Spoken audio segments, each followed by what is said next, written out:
Hey everyone, what's up? It's Sarah. I am Pastor Bobby's daughter. I help to pastor the youth here at Grace Christian Center and lead worship. I love being a part of this church and just everything that God is doing through it. And it's such an honor and a privilege to be able to talk to you all today. As some of you may already know, we started doing our Wednesday service again, which we're so happy about. It's been 5 months, can you believe it, since we've had a Wednesday service. So we just started that last night. We actually premiered a movie that this man had been trying to premiere since March before COVID. But it was just so good to be together and have community again, you know? I mean, we've already been doing Sundays, but just, to have that midweek service, it feels good to not just speak to a screen, but see people around you. But we really thought about it, and even though this whole video thing was birthed out of a hard time like quarantine, it really is something that we want to stick with and keep going with because it's a way to share the gospel, it's a way to encourage, it's a way to connect with the people, even on Facebook and YouTube, and so this is something that we are going to try to still continue to keep doing. Today I got the honor of being able to talk to you all. My dad was originally going to do it, but we had a few other commitments come up, and so I told him that I would help him out. So to be honest, what I'm going to talk about today is probably just going to be maybe 10-15 minutes long. I really just want to talk to you all about what the Lord was speaking to me during my time with him today. I was actually going to start at a whole other part of the Bible. When I was reading this morning, I've been going through the book of Colossians, and he just put a song in my head. I used to hear it ever since I was little. It was he was pierced for our transgressions, he was crushed for our sins. Basically singing the verse in Isaiah, I believe it's Isaiah 53. I just had it. Let me find it. Oh, I lost it for a second. 53:5 and 6. He's basically singing through those verses. And it was so random that it just came to my head because I'd just woken up.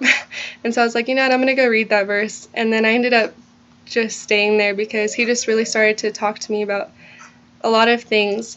And what I actually want to be talking to you all about today is the attitude that we have during hardship. Sometimes in our Christian walk, or actually a lot of the times, we face hardship. It's not all easy. We still face a lot of things. Actually, the Bible tells us that when we're serving Christ, the world's actually going to be against us. They're going to hate us. And so it's not unfamiliar to us that we're going to face hardship and, what's the word? I can't think of the word.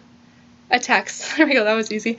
Attacks from the enemy, because obviously, if we're going, he's on the opposing side. And so he's not going to want us to succeed, and he's not going to want us to just keep pursuing God's will. And so we're going to face hard moments. But one thing I was talking to the youth about, we were talking about something else, but one thing I was mentioning to them about was what attitude we choose to have in those moments. And I think, honestly, as usual, Jesus is a perfect example every single time of how we should act in the face of hardship, even when it doesn't make sense. In this verse, it's talking about how he was wounded for our transgressions. He was bruised for our iniquities. And the punishment for our peace was on him, so that we could have peace, so that we could have relationships, so that we didn't have to go to hell. He took complete punishment. And by every wound that he endured on his body, every single lash of the whip, every single nail that was put into his hand, all the wound from the sword being pushed into his side, the wounds from the thorns being crushed in his head, all of those wounds allowed us to be healed, both eternally, that we could be able to go to heaven. It allowed us to be healed internally from issues that we have inside of us. It allowed us to be healed physically because he wants to see us living whole here on earth. His pain and everything that he went through made a way for us to be whole. And I love that so much, but the Bible says that he was oppressed and he was afflicted during that time, because Isaiah is prophesying about when Jesus is going to die. He says he was being oppressed and he was being afflicted, and yet he did not open his mouth. He was led as a lamb to the slaughter. And I was really looking at this because I was like, God, the punishment to bring us peace, the punishment that we should have endured was on you. And you didn't complain once. You didn't fight it once. He didn't even try to reject it. He didn't question it. He wasn't like, why me? Like, why not Sarah? Like, honestly, like, that should have been the punishment that I should have gone through. He didn't say, like, well, why me? Why not her? I don't deserve this. I've been perfect. Like, he didn't complain. He didn't do any of that because he knew that he was in the will of God, because he knew that at that moment he was fulfilling the purpose that he was born for. You know, a lot of times we tell God, like, God, lead me, show me where to go, guide me. And then when it gets hard, we're like, God, why would you guide me here? Like, I don't deserve this. This isn't fair. Like, God, I give you my whole life, and this is what happens to me. And we tend to sometimes get, like, offended in the middle of what we're going through. But Jesus, even in the midst of extreme, horrific pain, even in the middle of everything, people were insulting him. People were saying lies about him. It says that people were, like, giving false testimonies about him. Everything. He didn't even try to defend himself. He was just like, I'm here to do what I was called to do. I'm here to fulfill the purpose, the whole reason why I came to this earth. He had an eternal perspective. He didn't let his, like, the circumstances that he could visually see stop him from going forth in what he was eternally supposed to do. He was so committed to what God had called him to do that he decided, you know what, I'm going to trust you. And because he had intimacy with the Father, he knew the purpose for what he was doing. He knew the reason why he needed to go to the cross, because he had intimacy with the Father, because he trusted him. You know,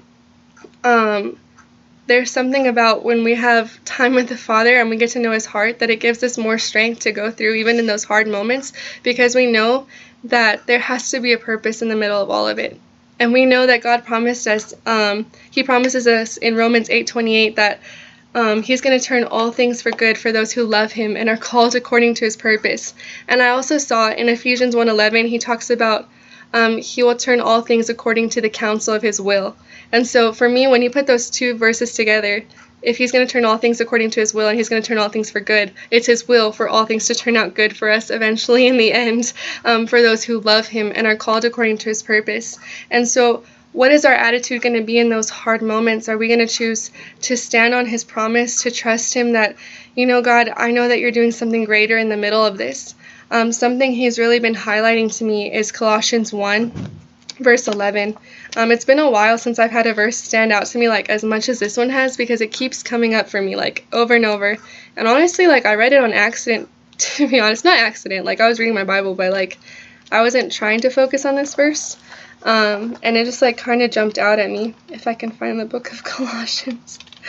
Oh no, you think I never read my Bible? There we go, Colossians 1, and he says, Paul is talking to the church of Colossians, and he's saying, for this reason we also, since the day we heard it, do not cease to pray for you, and to ask that you may be filled with the knowledge of his will, in all wisdom and spiritual understanding, that you may walk worthy of the Lord, fully pleasing him, being fruitful in every good work and increasing in the knowledge of God, strengthened with all might according to his glorious power, for all patience and long-suffering with joy, giving thanks to the Father who has qualified us to be partakers of the inheritance of the saints in the light. And that was verses 9 through 12. What really stood out to me was he said, I do not cease to pray and ask that you be filled with the knowledge of his will, in all wisdom and spiritual understanding. His prayer was that as these people continue to seek God, that they'd be filled with the knowledge of what his will was for their life, the knowledge of the reason they were alive was to like get to know him more, and the will, his will was also so that they would keep reaching out to the world around them. Just he wanted them to be aware of what God's will was for their life. He wanted them to be aware of it, and not only that, but he says, and to have all wisdom and spiritual understanding. For me, that means like you can know his will. Like, say I were to know that, I don't know, God wanted me to suffer really badly. He doesn't, but like, say I was to know something like bad that was about to happen and that it was part of his will. If I just know that, I could be like, okay, God, like, why do you want that to happen to me?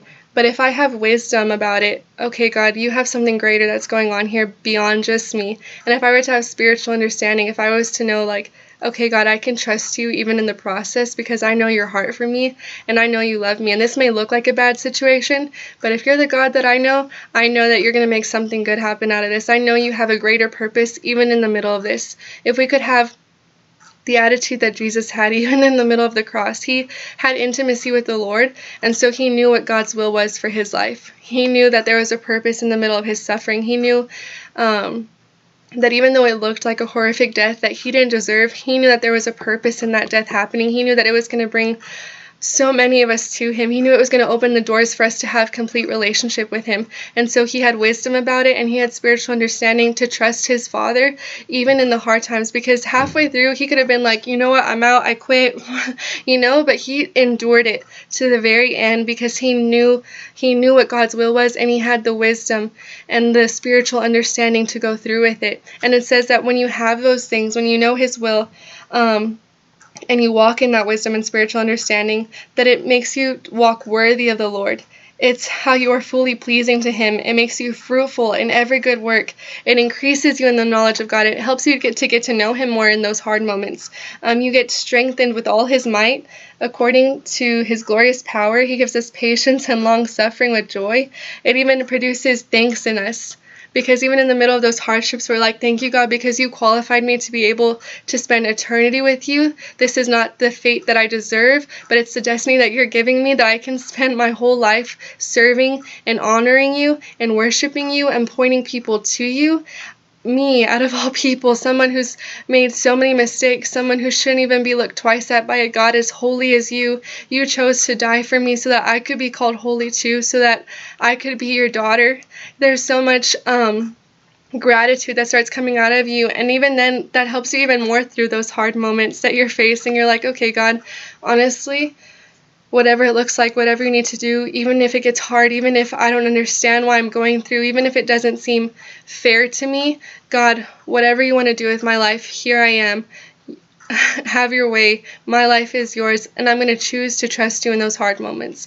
I'm going to choose to be like Jesus, and I'm not going to complain. I'm not going to question. I'm not going to reject it, but I'm going to say, God, I trust you even in the middle of this. God, I know you have a greater purpose even in the middle of this, even though I can't see it yet, even though some of this doesn't even seem fair, like, why am I having to go through this?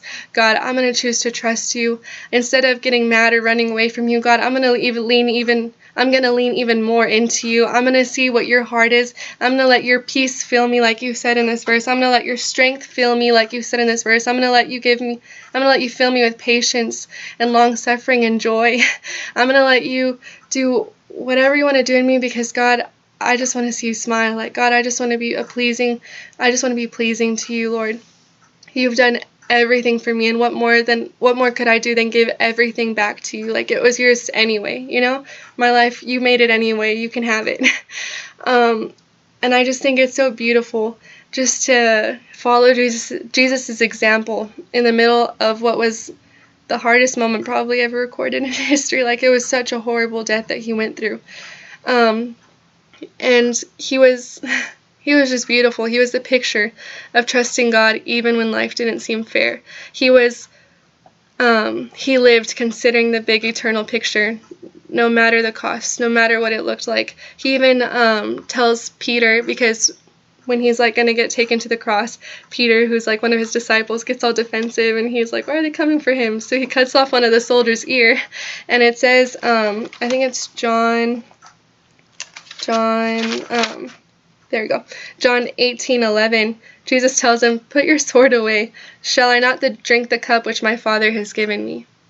He knew that was the cup that God was choosing to give him, and he trusted him that it was going to be worth it, even though it was hard. He knew it was going to be worth it.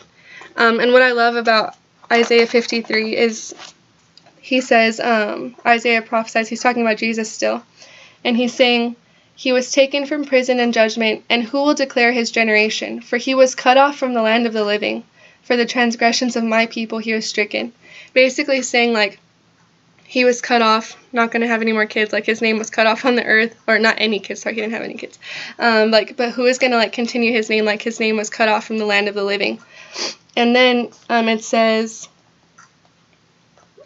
in verse 10 it said, yet it pleased the Lord to bruise him. He has put him to grief. When you make his soul an offering for sin, he shall see his seed, he shall prolong his days, and the pleasure of the Lord shall prosper in his hand. And then it says like a few more things, but what I loved about that, because it says, he shall see his seed and he shall prolong his days. He's saying, like, you may think that when they may think that when they killed Jesus, like, they cut him off, like that was it for him. He wasn't going to have any more legacy here on earth. The fact was, by doing that, they actually helped him fulfill his destiny so that he would be the firstborn of millions and millions and millions of people to be able to be in the family. I said that like 3 times. He was the firstborn of a bunch of younger brothers and sisters like ourselves. So actually his seed wasn't cut off. They actually helped him to multiply his name here on earth.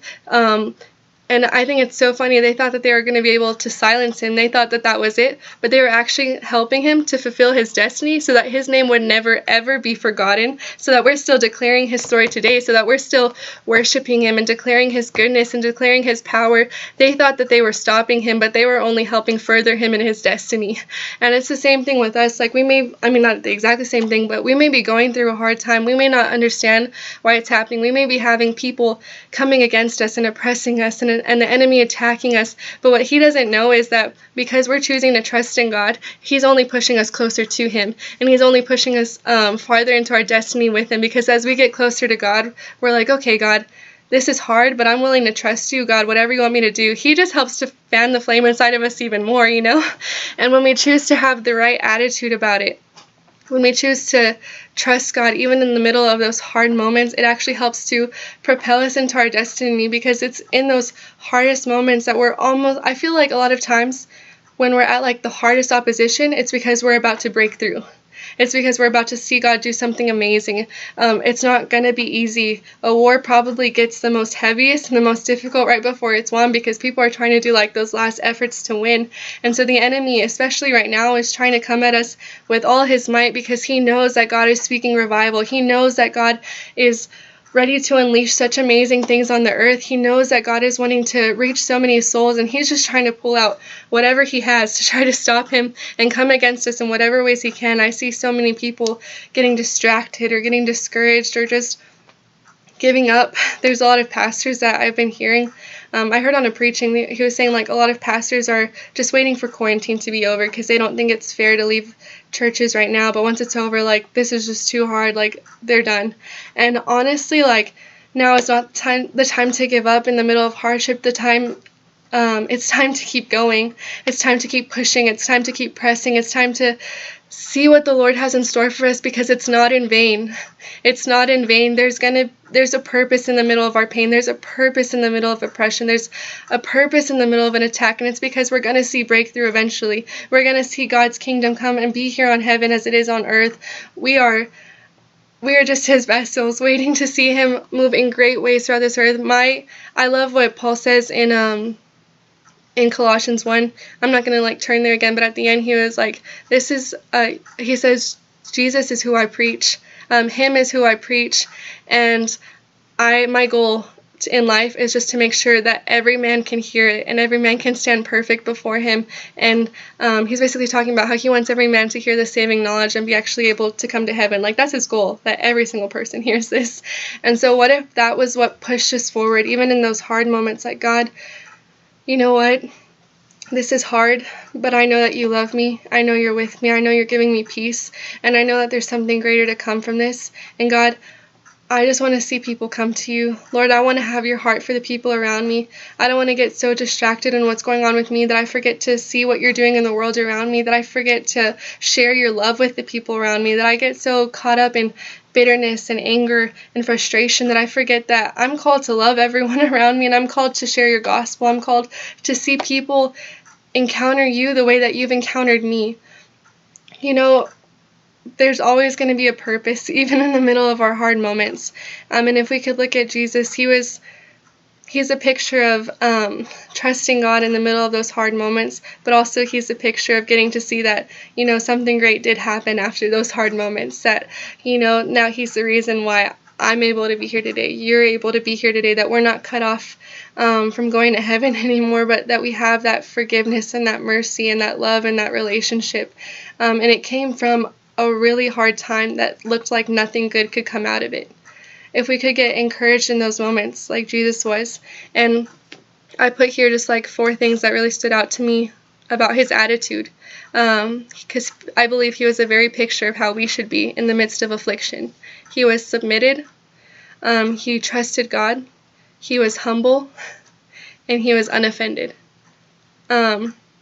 He was the perfect image of how we should be. He's a role model, a perfect big brother for us to look up to. Like, he chose in those hard moments to stay submitted to God, to stay submitted to the will of God on his life, to stay trusting of his Father, to stay humble, that even though he is technically perfect, he knew that he was just following God's will in his life, and he stayed unoffended. He wasn't angry at the people that were killing him. He was actually doing it for them so that they would have a chance to be in heaven with him. He stayed completely unoffended because he knew that it was more than what was just happening in front of him, that there was going to be something so much greater that was going to come out of it.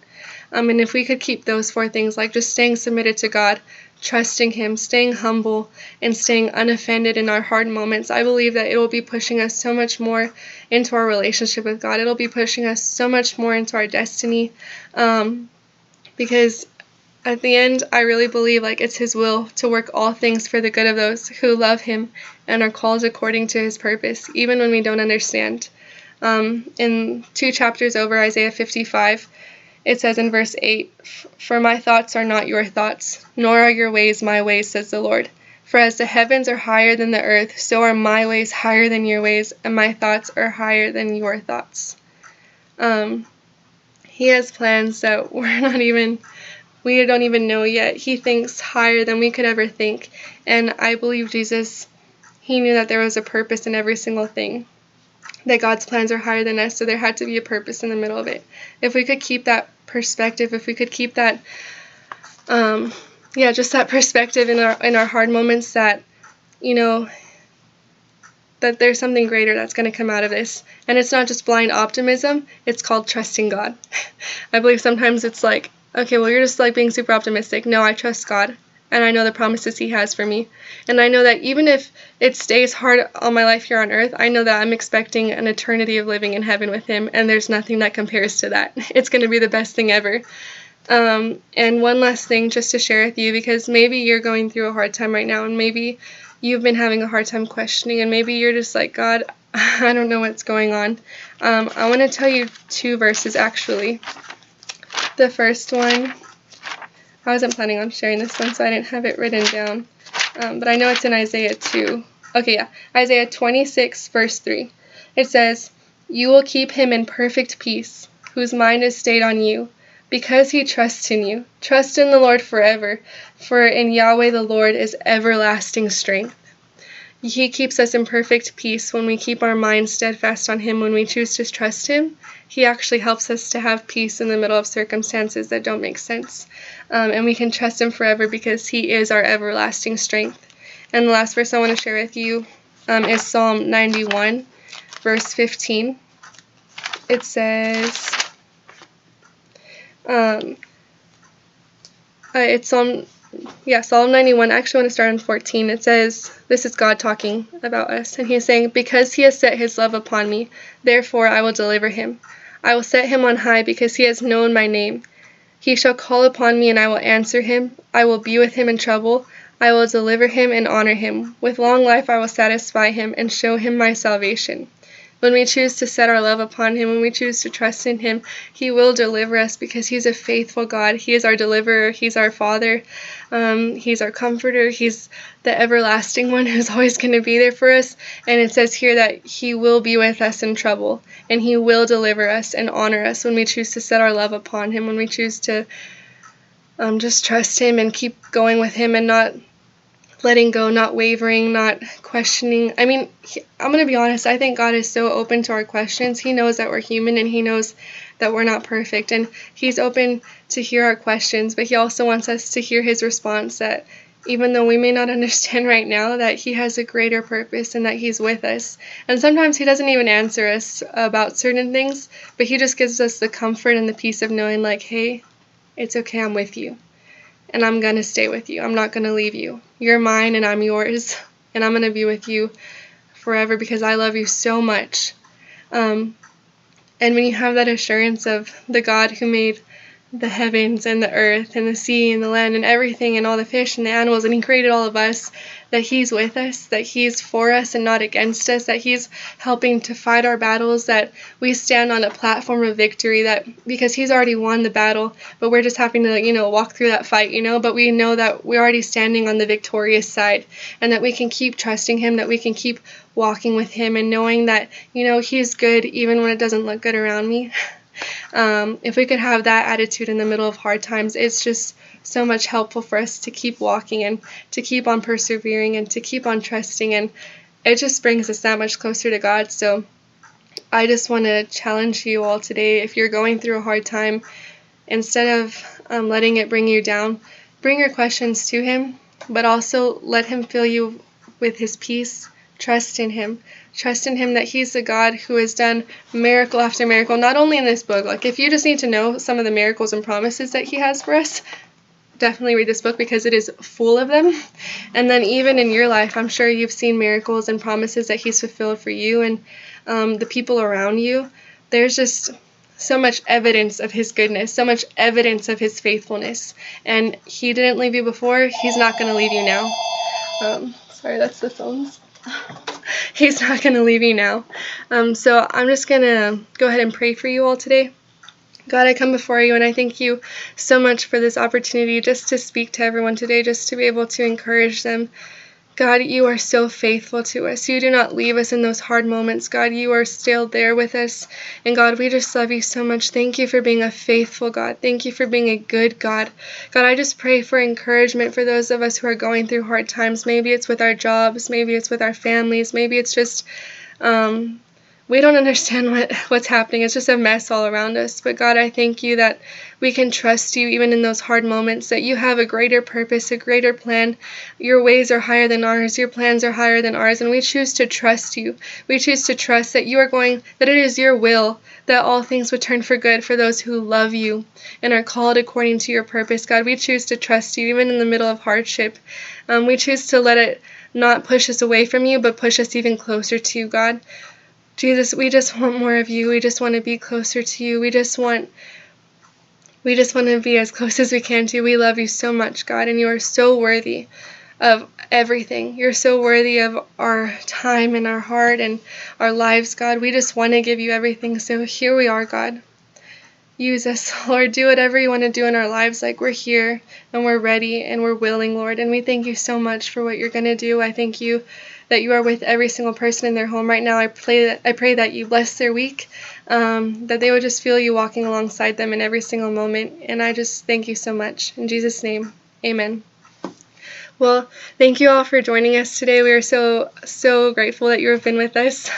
Just saying hi on behalf of my dad and my mom, Pastor Bobby and Miss Lupe. They love you all a lot, and we hope to see you on Sunday. Service starts at 10:30 now, so please be here. Join us. Worship starts at 10:30, and it's going to be an amazing Sunday. I hope that you have a great rest of your week, and I'm praying for all your kids that are about to start school soon, if they haven't already started. It's going to be a challenge, but it's going to be worth it, and it's going to be good. I love you all, and I hope you have a great rest of your night. God bless you. Bye-bye.